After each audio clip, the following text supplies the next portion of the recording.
What's going on, everyone? This is Sarge. A new patch was just released by DICE. Make sure you guys update your battle log, including your origin game, as it will depict and show the new changes for Battlefield 3. That being said, as soon as you join in the game, the first thing you're going to notice is the mini-map is going to be a lot more clear in depicting where you want to spawn and also your position on the map. It's a big change, a very big change by DICE, as it allows you to kind of pinpoint exactly where you are in regards to your positioning on the map. Also, locating your enemies is going to be more clear. If you guys are wondering exactly how I'm running around with these colors, the color itself, I'm running in colorblind mode. You can change that in your options. I'm not actually colorblind, but it just makes the colors itself stand out a lot more. Also, camera rows. You notice that the camera rows itself got a little nice upgrade. Facelift itself. You can position your and spot your enemies and call out your position as well. Horns is back in for the game. Definitely a big plus. You can beep your horns as much as you want in your Jeeps. So definitely check that out. Also, the tanks, shells, and RPGs will now kill aircraft vehicles in one shot. That's also really big ups for those of you who love to use those tanks to destroy air vehicles.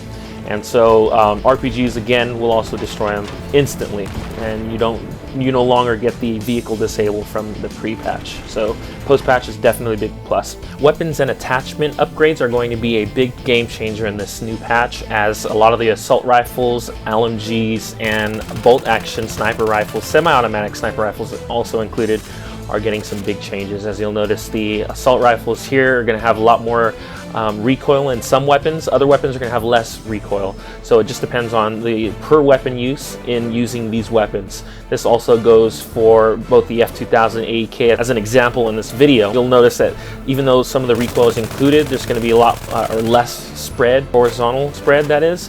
The L85A2 is a weapon to look into, as the stats itself show that it's going to be a great weapon for both close to mid-range combat and far ranges as well. This is using no attachment, so keep that in mind. So if I'm able to control the recoil, you can see I can do a lot more damage. And if I'm using burst shots in this video, you'll notice that it's very effective. So I find this weapon to be an ideal one to use in competitive play especially. So that is something that you guys can check that out as well. The attachments themselves are very unique now, whereas before people ran with the same attachments. The foregrip was highly recommended along with the suppressor. In this case, the flash suppressor is also giving an increased upgrade. The bipod also is an accuracy upgrade too, whether you're scoped in or not. It's really good. The laser sight does a high hip fire accuracy upgrade, so makes it more ideal for close and mid-range combat now. And the suppressor was slightly nerfed, but at the same time did not reduce it to where people would stop using it, as it's still a great attachment to use. Again, the foregrip is an accuracy upgrade, but it also reduces some of the horizontal as well. I see that the heavy barrel is going to be more ideal, as it gives the best accuracy upgrades for per weapon use, so I will definitely check that out. And as you can see in this damage chart here, that the foregrip and the heavy barrel tends to give more of a mid to long range accuracy upgrade. If you notice these chart here, I'm going to have a lot of these changes in the patch in the description below. You can check that out, but you'll notice that the heavy barrel with the foregrip may be the most ideal attachments for the assault rifles. The G3A3 did get a nice buff. I definitely love the damage increase that DICE has added to it. It's kind of restored the weapon to its former glory. If you guys remember from the game launch, including the alpha and the beta, the G3A3 was a great weapon, but it was nerfed, and I believe DICE has just rebuffed the weapon, and it's back to how it used to be.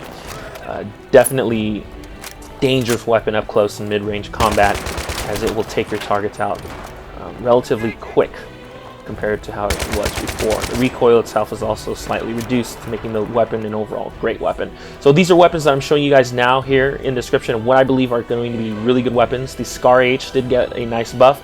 The AK weapons, all of them are really great too. Check out the QBB95 if you're playing support class, or the M60, as they did also get great buffs too. The M60 itself getting a nice damage buff. SKS semi-automatic sniper rifles for the recon classes also got great buffs itself. The AS Val is also a great weapon for all kits, so definitely check those weapons out. I'm going to have my eye out on those, and I'll be giving you guys some more update on that. The recon, yes, the recon did get a great change for the bolt actions. Now they are going to be killing your targets at mid to close combat. 15 meters, if you're going to hit your targets from torso on up, you're going to kill them in one shot.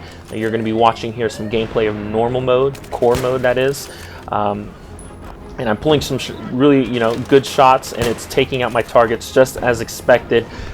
Definitely is not bad company 2 if you guys are expecting that, but it's a lot better than how it was previously in the game before. So you can go ahead and get your headshots if you need to, if your targets are far away, but for those panic shots when your targets are moving closer, if you get flanked, you can rely on your bolt action to do a lot more than how it was before. So this is just my first game of actually playing the game on Rush, and I just logged onto a server and picked up the M40, which is the only bolt action right now that I'm running with and testing out for the most part.